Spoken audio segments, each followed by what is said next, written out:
Víctor Hugo Quijada, ¿cómo estás? Muy buenos días, gracias por estar aquí. ¿Cómo estás, Cristian? Buenos días. Y bueno, efectivamente existe, de acuerdo a lo que tú has mencionado, una desazón, ¿no?, respecto a la forma en cómo perciben los ciudadanos, cómo se está manejando el tema económico en general, ¿no? Entre ellos, respecto al tema del empleo, más o menos lo que se maneja es que al menos en Lima hay 429.000 desempleados nuevos, y que el tema económico en general está creciendo a manera muy lenta. Sabemos que en índices macro existe, el Perú no creo que crezca, a la justa llegará al 4% este año. Sin embargo, de alguna manera debería, o sea, esto básicamente, esta desazón se genera, yo creo, por tres cuestiones importantes, ¿no? Uno es el tema coyuntural político, el marco institucional que es malo, débil, y el tema legislativo, que no hay reglas claras, ¿no? De repente, en estos tres aspectos, si bien es cierto, nosotros vivimos en una economía social de mercado, una economía abierta, el Estado debe cumplir ese rol importante en estos tres aspectos, porque existen cuatro motores de la economía, ¿no? La inversión pública, la inversión privada, el consumo privado y las exportaciones. Y sabemos de que el empleo no va a crecer si es que la inversión privada y las exportaciones, que son los motores más importantes que tiene la economía peruana, van a crecer, ¿no? Ahora, efectivamente, pues jalan al gobierno, porque a raíz de todos los problemas que vienen pasando, pues efectivamente hay una desazón generalizada, ¿no? Pero sí, también en la encuesta se puede observar de que hay un grupo, por lo menos el 70% del sector AVE, al menos, se siente estable, ¿no? Pero hay que recordar de que no es ni el 10% de la población, porque acuérdate que el año pasado, en pleno mundial, el Perú, pues, después de 30 años, volvió a crecer en pobreza. O sea, son más de 4 millones de peruanos que hay de pobres, ¿no?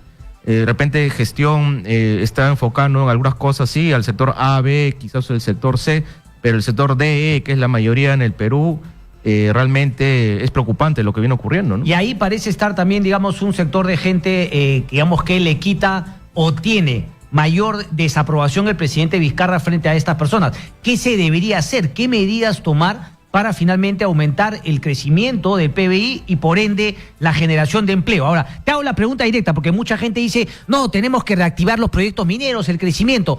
¿Crecimiento del PBI es igual a mayor empleo para la población peruana o no necesariamente? No necesariamente, ¿no? El PBI maneja diversos índices, entre ellos índices macro, que es lo que se maneja, bueno, básicamente sobre el tema de productividad, pero sí tiene algunas cosas que ver, ¿no? O sea, están indirectamente relacionados, pero eso es en general lo que el Perú produce de manera global, ¿no? Ahora, sí es cierto de que siempre se habla de qué cosas hacer, que hay que ser más productivos, que hay que ser más eficientes, etcétera, pero eso en concreto se plasma en mayor inversión privada y mayor exportaciones, ¿no? Ahora, de esas exportaciones, el 55% representa lo que es la minería. Entonces es importante que la minería se tenga que impulsar. Y lamentablemente el otro 40% casi restante somos primarios exportadores, o sea, vendemos lo que la tierra produce, como se dice, ¿no? El mineral. No le damos ningún valor agregado. El 5%, el 6% solamente es manufactura, es decir, no tenemos capacidad de producción tecnológica, es muy baja. Y de repente esos sectores son donde de una manera debería aprovecharse, ¿no? Ahora, respecto al tema de la inversión privada, con todos estos problemas, como te decía, con un marco institucional débil, con un tema legal, como tú siempre mencionas, que siempre te escucho, ¿no? Por ejemplo, las APPs, ¿no? Leyes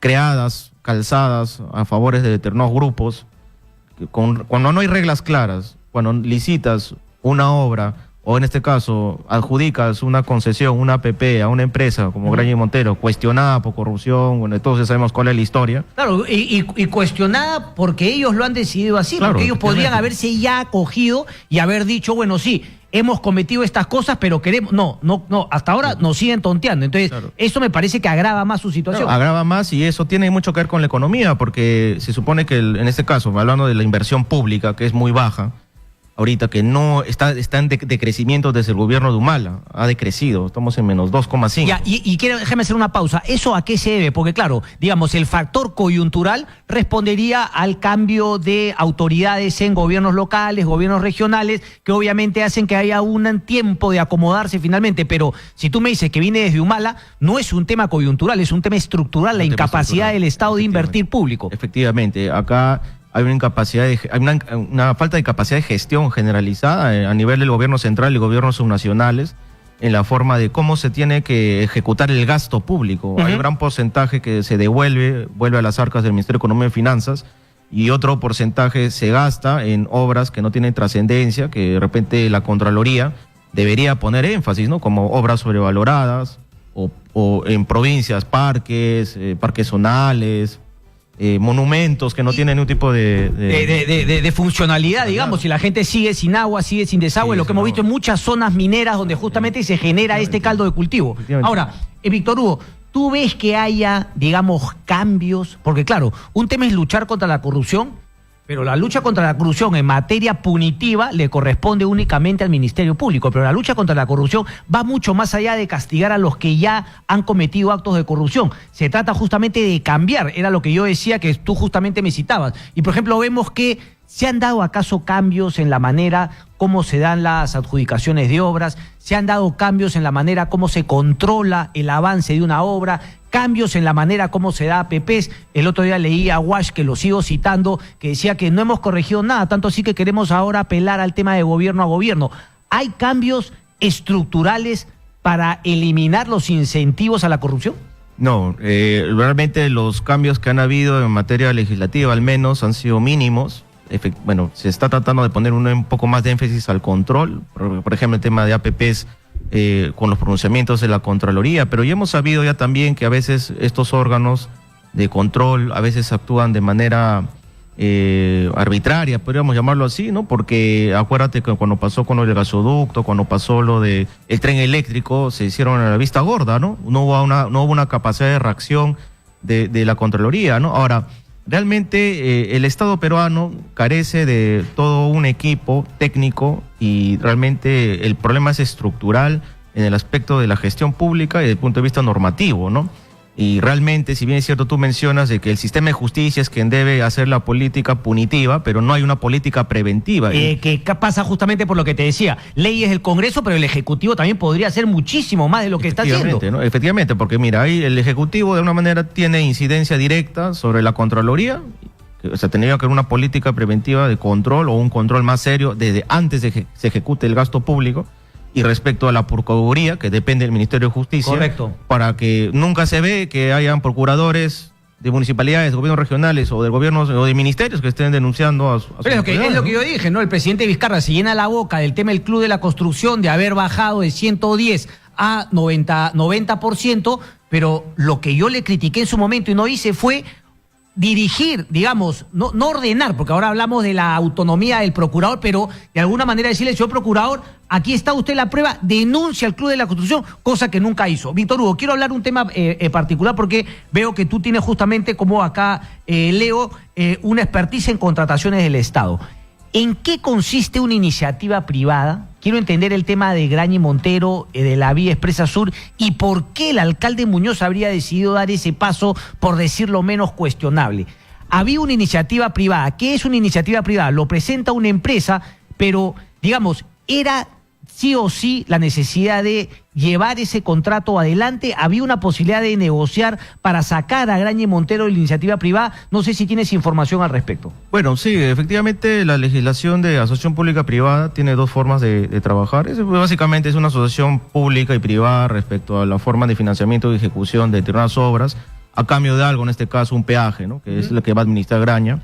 Las iniciativas privadas surgen como su mismo nombre lo menciona, estudios previos que hace una empresa particular y se compromete hasta mitad de año a presentarlo. ¿Quién administra esto? Es Proinversión. Okay. ¿No? Aquí la primera observación que yo puedo hacer es que hay dos legislaciones en contratación pública. Una, la ley de contrataciones, que sí depende del OCE, cuya supervisión, y otra que es directamente manejada por Proinversión, cosa que, por ejemplo, no tenemos una legislación unitaria que permite el control unitario de todo lo que es obra pública o obra público-privada, como se ocurre en España, como se ocurre en Argentina, ¿no? Acá tenemos dos normas, una más restringida, como obra pública bajo ley de contrataciones, y otra ley de APPs, con sus propios privilegios, que, por ejemplo, antes, con todos estos problemas que hubo del tema de interoceánica, por ejemplo, se permitían adendas infinitas. Ahora, por lo menos, se ha limitado esto hasta un 25%, ¿no? Okay. Ahora... ¿Un 25% de qué? ¿Del valor de la obra? Sí, hasta un 25%. Okay. Antes, imagínate... la podía costar el doble, el triple. 200% terminó costando, ¿no? Correcto. Ahora... efectivamente, aquí también lo que se puede observar es de que, bueno, en este caso una empresa privada dice yo voy a hacer los estudios, por tanto presenta una declaratoria de interés, inicia los estudios de preinversión, si esto califica para proinversión con pronunciamiento del MEF y de la Contraloría, dice bueno, ya adelante, se sigue, y de ahí cuando se termina el expediente técnico, esto no existe una obligación legal de que se tenga que contratar a la misma empresa. Ok, para que la gente entienda, yo soy Cristian y entonces voy y le digo a la Municipalidad de Surco, le digo, mira, se me ocurrió hacer un teleférico acá, yo presento mis expedientes, claro, y la Municipalidad le gusta el proyecto, no quiere decir que ese proyecto me lo gané yo de todas maneras. No, efectivamente, justamente las reformas legislativas que han habido es para evitar eso, ¿no? Porque... Ok, pero en el caso de la vía expresa, lo presentó Iniciativa Privada Graña y Montero, ¿hubo concurso y lo ganó Graña y Montero o como él presentó la iniciativa se quedaron con Graña y Montero? Bueno, entre comillas ha habido una especie de concurso, pero el único participante ha sido Graña y Montero. Ahí tendría que verse la información. ¿Estás diciendo que no había ninguna otra empresa que estaba interesada en hacer esa vía expresa? Es que justamente acá viene el secreto, Cristian. Como esa misma empresa, o lo amarra, si queremos llamarlo así, amarra el expediente, ellos se encargan de hacer todo. Y ya, pues si está direccionado con un expediente técnico que tú lo has hecho, ¿quién lo va a conocer? Pues si es que él mismo es el que ha hecho, ¿no? Entonces se presenta solo y gana solo, pues. Que es lo que siempre ha ocurrido en todo ese sistema de corrupción, en todas las, no solamente en este caso, sino en todos los casos de asociación pública-privada, en todas las concesiones, en el oleoducto, en todo el club, lo que significa tanto la Club de la Construcción como el caso Lavajato. Se ha estado trabajando de esa manera y justamente las reformas que han habido era para evitar eso, ¿no? ¿Pero se han dado esas reformas para evitar eso o todavía no? Está ahí, a medias. Sí, a medias. Lamentablemente todo lo que ocurre en cambios en general en política, en tema normativo, económico, todo lo que viene... Ahora, déjeme entender una cosa, porque ayer yo leía, por ejemplo, que un economista, un experto en estos temas también decía, Graña y Montero ni siquiera había puesto la obra Vía Expresa Sur en su backlog, ¿no? O sea, digamos, en las obras que iba a desarrollar, o sea, no lo tenía mapeado, o sea, la Municipalidad de Lima podía tranquilamente dejar ese tema sobre la gaveta y no activarla, o sea, ha sido el propio alcalde quien la debió activar. Ahora, uno dirá, bueno, pero es necesaria esa obra, ¿no había manera de reactivarla y antes conversar con la empresa para ver qué posibilidades habían o de terminar con ella o de renegociar o hacer una licitación nueva? Bueno, el tema de la Vía Expresa Sur es un tema de cartera de la municipalidad desde tiempos de Bedoya, ¿no? Sí, pero claro, entiendo que también hay una en la Vía Expresa Javier Prado, claro, y nadie ha dicho que la tienen que reactivar. Sí, efectivamente, esa es una iniciativa, claro, que debe terminar hasta Chosica, ¿no? Pero acá ha habido una prioridad, más que todo por un tema de voluntad política, porque como no ha sido sometido a consejo, por ejemplo, es algo que también llama la atención. O sea, ¿quién está haciendo el control político de este tipo de situaciones de estas obras? Ahora, si bien es cierto, Graña y Montero, por más que no lo haya informado, se entendería bajo el principio de publicidad de que todas las obras, las licitaciones son públicas y por ende están en la página web de Proinversión, que en este caso tiene una comisión especializada de iniciativas que lo maneja en coordinación con la misma Municipalidad de Lima, que tiene autonomía para estos casos. Ok. Y que de alguna manera yo presumo ahí que podría haber hasta cierto direccionamiento, ¿no? Que es justamente lo que se quiere evitar es eso, ¿no? De que el que haga el estudio, el expediente técnico, no sea el que finalmente termine ganando la obra, pero acá nos damos cuenta en un caso concreto de que sigue siendo lo mismo, ¿no? De que el que ha hecho el expediente, lo que debió haber sido fue esto, ¿no? Ya se contrata un consultor que haga los estudios, se aprueba la iniciativa, se manda un concurso de proyectos o licitación abierta y de ahí se presentan varios. En el caso de concesiones se invita, se hace una lista corta, pasan precalificación, calificación y adjudicación, ¿no? Pero acá lo que se ha visto es de que la única empresa, encima la que hizo los estudios, ahí habría que analizarse los costos, los presupuestos que se han manejado para que después no estén viniendo las famosas adendas. Correcto. O que haya el material que se requiere sea el que se use y que no esté pasando cosas como, por ejemplo, está pasando ahora en la línea María, que se ven ciertos defectos y parchado en algunas partes, ¿no? Víctor Hugo Quijada, abogado experto en contratación del Estado, ha sido un placer tenerte por acá y vamos a estar en contacto porque no me interesa contar con tu opinión respecto a otros proyectos de, justamente, por ejemplo, yo tenía esa duda respecto de la Vía Expresa Sur, pero hay muchos otros proyectos más y me interesa el tema de, en verdad, qué se está haciendo para luchar contra la corrupción de manera preventiva, como lo hemos mencionado. Un placer, Víctor Hugo Quijada. Muchas gracias, Cristian.